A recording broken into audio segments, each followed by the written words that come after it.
Baik, terima kasih pemirsa. Anda masih di Damai Indonesiaku. Sedikit mereview apa yang ditanyakan oleh jamaah kita di Pak Irwansyah, bagaimana mengelola rasa yang sebenarnya ini juga fitrah di setiap didapat oleh manusia, yaitu rasa mengeluh. Bagaimana mengelola rasa mengeluh itu sendiri nanti insya Allah akan dijawab oleh guru-guru kita, Habib Ali, kemudian nanti Ustazah Syifa. Habib Ali terlebih dahulu, bagaimana Habib ketika kita selalu ada rasa yang mengeluh, mungkin kurang bersyukur begitu, bagaimana Habib Ali?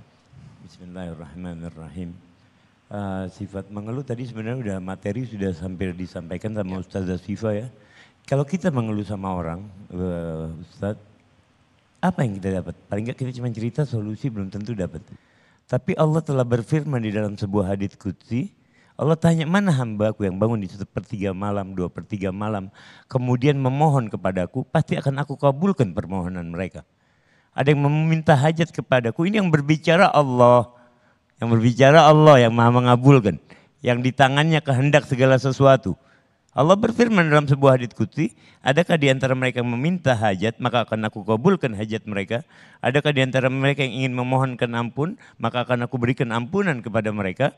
Adakah di antara mereka yang ingin meminta taubat, maka akan aku berikan. Jadi mengadulah kepada Allah sebenarnya. Kita minta sama Allah, ceritakan, oh saya hari ini begini, ya Rabb gimana jalan keluarnya. Pasti Allah yang akan berikan, karena Allah yang menghidupkan kita, Allah pula yang akan memberikan setiap jalan keluar bagi setiap permasalahan kita. Dan bahkan Nabi pun, Nabi Musa baru dapat jalan keluar ketika di depannya udah ada lautan. Gak tahu lagi di belakangnya Fir'aun dan bala tentaranya. Baru saat itu Allah solusinya baru Allah kasih. Ketika mentok baru Allah kasih. Jadi mintanya sama Allah. Kalau kita nggak minta sama Allah, Allah nggak merasa dihargai. Sebuah penyair bilang, latas Allah ibnu Adam hajatan fas'al liman abawaihi la tuhjabu. Jangan minta sama manusia. Manusia kalau kita sering minta akhirnya dia capek. Tapi minta sama zat yang kalau kita nggak minta malah dia marah. Allah. Karena nggak dihargai kebesaran dan kedermawanan Allah. Mungkin gitu Ustaz. Baik, jazakallah Habib Ali. Nah, ke Ustazah Syifa, bagaimana dengan pertanyaan kedua ketika kita menyikapi atau berhadapan dengan orang yang mungkin kurang berterima kasih, termasuk ke diri kita mungkin Ustazah, ketika kita sudah memberi namun melihat orang kurang bersyukur, bisa jadi kita jadi keikhlasan kita jadi buyar nih. Silakan Ustazah Syifa. Baik, bismillahirrahmanirrahim. Kita nih manusia seringkali gampang nginget keburukan orang lain tapi susah nginget keburukan kita. Sebaliknya kita gampang nginget kebaikan kita tapi suka lupa akan kebaikan orang lain. Kalau kita beramal, kita nolong orang lain, seringkali pengen dapat feedback, balesan. Tuh kalau bukan karena saya dimasukin di PT itu, kagak bisa dia dapat gaji segitu katanya. Tuh kalau bukan yang saya nikahin tuh sama laki-laki itu, nggak mungkin dia rumah tangganya sekarang begitu.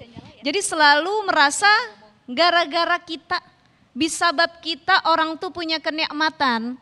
Makanya niat kita kalau ngebantu orang lain, agar enggak sakit hati, enggak jadi dendam, enggak ngungkit terus, niatkan lillahi ta'ala, jangan pengen dapat balasan. Kalau kita niatinnya, saya nolong dia, saya ngutangin dia biar nanti bisa diutangin balik. Saya nolong dia lagi susah, nanti kalau saya susah saya ditolong balik. Oh jangan pernah mengharap kepada manusia, karena harapan kepada manusia itu seringkali pupus.